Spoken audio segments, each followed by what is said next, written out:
आज ना हम धनिष्ठा नक्षत्र के बारे में बात करेंगे। धनिष्ठा नक्षत्र जो है ये धन प्लस इष्टा, ठीक है, दो शब्दों के मेल से बनता है धनिष्ठा। तो धन इष्टा का मतलब है कि इस नक्षत्र में धन से संबंधित जो आइटम्स है, जो लग्जरी है, वो नेटिव के पास रहती है। नेटिव जो है ये धनवान होता है, ठीक है, धनिष्ठा। अब ये जो धन है ये किस तरह का होगा, ये जो इसके पास वेल्थ, धन को हम वेल्थ बोलते हैं ना, वेल्थ एक्चुअली, तो वेल्थ किस तरह की होगी। इसके पास ज्यादातर जो वेल्थ होगी वो धन, कैश जिसको बोलते हैं, और इसके अतिरिक्त जेवरात, और इसके अतिरिक्त जमीन जरूर होगी, जायदाद जरूर होगी, ठीक है। उसका जमीन जायदाद का कारण है कि ये जो नक्षत्र है ये मंगल इसको रूल करता है, ठीक है। जो दशा है, महादशा पीरियड है ऋषि पराशर के द्वारा, उसके अनुसार इसको जो है मंगल रूल करता है इस नक्षत्र को। इसलिए जमीन जायदाद इस व्यक्ति के पास जरूर होती है, अगर ये पॉजिटिवली प्लेस होता है, ठीक है। अगर नेगेटिवली प्लेस होता है तो फिर जमीन जायदाद के संबंध में झगड़े भी हो सकते हैं। तो एक तो ये बहुत ज्यादा धनवान होता है, दूसरा धनिष्ठा का एक अदर मीनिंग भी है, वो म्यूजिक के साथ संबंध में है। तो ऐसा नेटिव जो है ये म्यूजिक लवर होता है। यूजुअली जो एक ना हम टर्म यूज करते हैं म्यूजिक में, उसको बोलते हैं सिम्फोनी। सिम्फनी का मतलब होता है कि जो सुर ताल होते हैं ना, उसका जो एक मेल जोल होता है, मतलब कितनी मात्रा में कौन सा इंस्ट्रूमेंट बजना चाहिए कि एक तरह से एक ऐसा स्वर निकले जो हमारे कानों को अच्छा सुनाई दे, उसको हम सिम्फनी बोलते हैं। तो सिम्फनी का मतलब होता है राइट टाइम पर, राइट प्लेस पर जो सारा मेल जोल होता है। तो धनिष्ठा का जो नेटिव होता है वो ऐसा व्यक्ति होता है जो राइट टाइम पर, राइट प्लेस पर आके काम कर जाता है, ठीक है। राइट टाइम और राइट प्लेस, ठीक है। अगर ये किसी की कुंडली में कोई प्लैनेट धनिष्ठा नक्षत्र में है और वो किसी के रिलेशन में है, मान लीजिए कि आपकी कुंडली में आपकी जो वाइफ है वो धनिष्ठा में वेल प्लेस्ड है, तो जब भी आपको कोई जरूरत पड़ेगी तो वो रिलेशनशिप जो धनिष्ठा में होगा, वाइफ होगी तो वाइफ, ब्रदर होगा तो ब्रदर, कोई भी वो जो भी जिस भी रिलेशन में होगा वो आपके पास राइट टाइम पर, राइट प्लेस पर आके आपकी हेल्प कर देंगे। धनिष्ठा में right time and right place को हमने कभी नहीं भूलना, ठीक है। अब जो सिम्फनी है, म्यूजिक है, तो म्यूजिक में धनिष्ठा में दो इंस्ट्रूमेंट्स बहुत इंपॉर्टेंट रहते हैं। एक रहता है ड्रम और एक रहती है बांसुरी। अब जब भी ढोल बजता है, बाहर कहीं ढोल बजता है, तो वो ढोल जो है वो बहुत सारे एरिया को उसकी जो ध्वनि है वो सुनाई देती है, और बांसुरी भी जब अपनी पूरी लय पर होती है तो वो भी सभी को प्रभावित करती है। तो ऐसा व्यक्ति जो धनिष्ठा में जाएगा वो पॉपुलर हो जाएगा, सोसाइटी में पॉपुलर हो जाएगा, मोस्ट नॉन पर्सनैलिटी हो जाएगा, मोस्ट नॉन पर्सनैलिटी, उसको सभी लोग जानते होंगे, और उसका भी पब्लिक के साथ जो इंटरेक्शन है बहुत मात्रा में रहेगी। मतलब कि पब्लिक के साथ जो रिलेशनशिप है वो धनिष्ठा वाला बहुत अच्छी तरह से बना पाता है, उसकी रसूख होती है समाज में। और ऐसा व्यक्ति ना विजनरी होता है। विजनरी का मतलब पता क्या है? विजनरी होता है कि फ्यूचर को देख के पहले से ही प्लान कर लेना कि आने वाले समय में हम इसको कैसा करेंगे। तो जो फ्यूचर की प्लानिंग करता है वो बेस्ट प्लानिंग जो है वो धनिष्ठा वाला करेगा। अगर आपकी कुंडली में कोई इंपॉर्टेंट प्लेनेट है तो समझ लेना कि आप भी विजनरी हो, आप भी जो है वो चीज को देख सकते हो, आने वाले समय में प्लान क्या करना है वो धनिष्ठा नक्षत्र का जो पर्सन है वो अच्छी तरह से कर सकता है। तो मोस्ट नॉन होता है, पॉपुलर होता है, विजनरी होता है, क्योंकि जो ड्रम है उसकी जो ध्वनि है वो सारी की सारी लोगों को सुनाई देती है। तो ये तो एक तरह की इसकी पर्सनैलिटी होती है धनिष्ठा नक्षत्र की। धनिष्ठा नक्षत्र जो है ये अगर आप हम कुंडली में या कालपुरुष की कुंडली में देखें तो ये 10 नंबर राशि में इसका एक पाद पड़ता है कैप्रिकॉर्न में, और 11 नंबर राशि में इसके बाकी पाद पड़ते हैं। कैप्रिकॉर्न और एक्वेरियस में धनिष्ठा रहता है। तो आपको पता है कि जो मंगल है वो धनिष्ठा के सेकंड पाद में मंगल उच्च का होता है। तो जो राशि है उसका लॉर्ड है शनि, ठीक है, और उच्च का प्लेनेट है मंगल।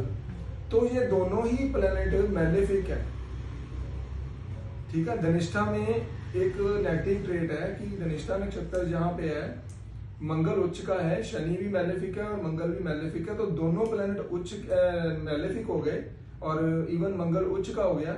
शनि भी इस नक्षत्र में उच्च का ही एक तरह से गिना जाता है। ध्यान रखना, धनिष्ठा में केतु, बुध और शनि ये तीनों एक्सॉल्टेड गिने जाते हैं। केतु, बुध और शनि धनिष्ठा में एक्सॉल्टेड गिने जाते हैं, केतु, बुध और शनि। और इसके अतिरिक्त जो डिबिलिटेटेड होते हैं, जो नीच के हो जाते हैं, सूर्य धनिष्ठा में इतना डेबिलिटेटेड कह सकते हैं, राहु, चंद्र, शुक्र, तो ये डेबिलिटेड माने जाते हैं। केतु, बुध, शनि एक्सॉल्टेड होते हैं धनिष्ठा में। तो अब मैं था कि शनि और मंगल, क्योंकि ये दोनों प्लेनेट मैलेफिक है, तो इसीलिए इसकी जो गिनती है वो राक्षस नक्षत्र में की जाए। इसका जो गण है वो राक्षस गण रहेगा, देवगण या मनुष्य गण नहीं रहेगा, क्योंकि दोनों नेगेटिव हो गए। तो ऐसे व्यक्ति के पास धन संपदा चाहे जितनी मर्जी रहे, लेकिन ये मैलेफिक प्लैनेट्स के इन्फ्लुएंस में होने के कारण रिलेशनशिप में सुवियर इशू रहते हैं।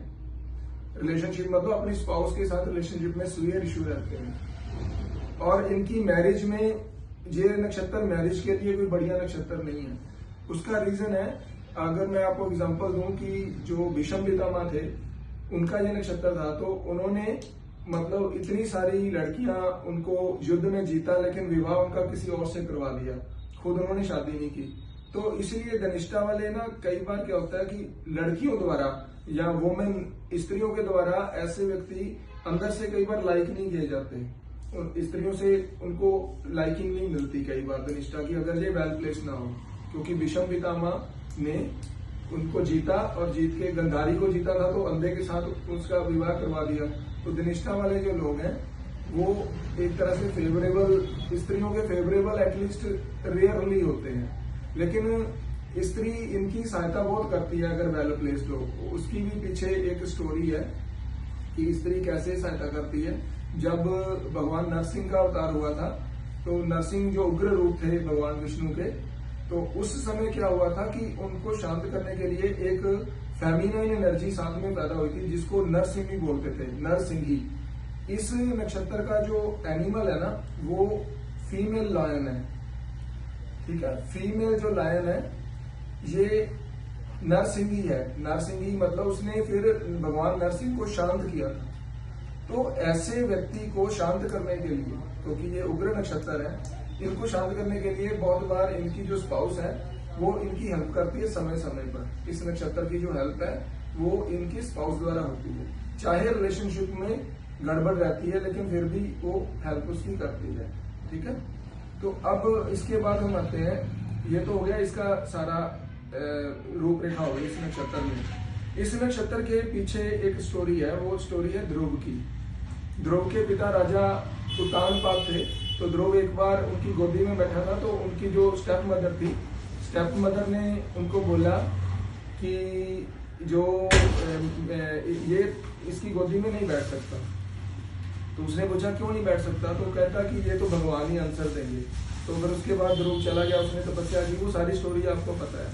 तो इस नक्षत्र के साथ एक चीज ये जुड़ी रहती है कि चाहे सब कुछ होता है, धन धन होता है, लेकिन कई बार अपने पेरेंट्स से, खासतौर पर फादर से इनको वो सपोर्ट नहीं मिलती, और इनके जो सिबलिंग है उनको ज्यादा मात्रा में, क्योंकि ध्रुव को गोदी में बैठने का भी अधिकार नहीं था, तो इस तरह से इनके जो सिबलिंग है वो कई बार इनकी जगह पे ज्यादा बेनिफिट ले लेते हैं।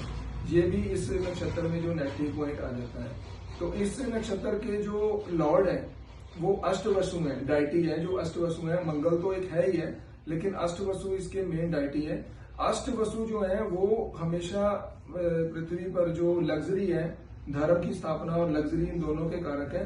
तो एक तरह से ये नक्षत्र शुभ भी हो जाता है, क्योंकि इस नक्षत्र में पैदा हुआ व्यक्ति या कोई प्रोमिनेंट अगर प्लेनेट आता है तो वो व्यक्ति को अष्टवसु की कृपा के द्वारा हमेशा हमेशा उसको लग्जरी लाइफ में हर चीज मिलती है। कभी धनिष्ठा वाला अगर ओकेजनली कोई वेल प्लेस्ड ना हो तो कहीं प्रॉब्लम हो जाए तो अलग बात है, लेकिन धनिष्ठा को हमेशा अष्टवसु से वो मिलेगी। और अष्टवसु जो है वो संतान के कारक माने जाते हैं। ये भी एक स्टोरी है कि भीष्म पितामह की जो मदर थी गंगा, उसके जब बच्चे होते थे वो अष्टवसु के अवतार थे। तो ऐसे व्यक्ति के घर में जो बच्चे पैदा होते हैं वो अष्टवसु की तरह होते हैं और वो हमेशा उनको लाभदायक ही सिद्ध होते हैं। तो ये हमने पहले पार्ट में धनिष्ठा नक्षत्र के बारे में कुछ समझने का प्रयास किया। अब इसको गहराई में नेक्स्ट पार्ट में फिर समझेंगे।